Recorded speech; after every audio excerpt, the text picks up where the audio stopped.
right? She said, I had my 401k invested in most aggressive stock option and it has went high. Should I go to a safer option while still high and then wait until the market drops and then go aggressive again? I'm 37 years old.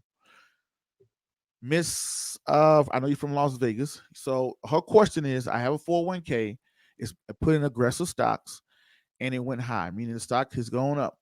She says, should I go to a safer option while things are still high and then wait until the market drops to jump back in? This is my opinion.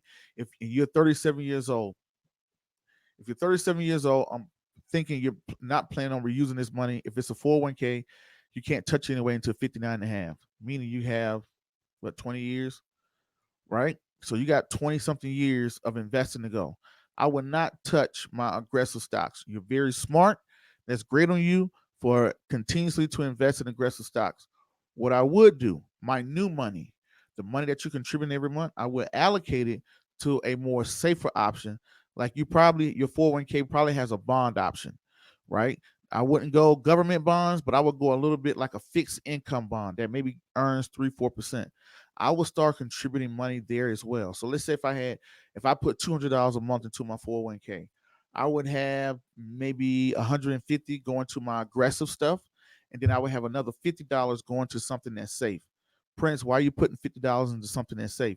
So when the market does decline, I can do an inter-funds transfer, take that money that I was putting those $50, then put that into the market. I would not take my profits off that you have right now and try to go to something safe. There's no reason to be conservative. The bull will always win. Ladies and gentlemen, I want y'all to type this in the comment box. The bull will always win in the long run. The bull is when the market is going up. We know the bull is going to win. We know 20 years from now, 9 times out of 10, the stock market is going to be higher than it was today. Nobody's questioning that. When the market went down in March, nobody was questioning what stocks are going to rebound. Everybody was questioning how low was it going to go, how long was it going to stay down there, right?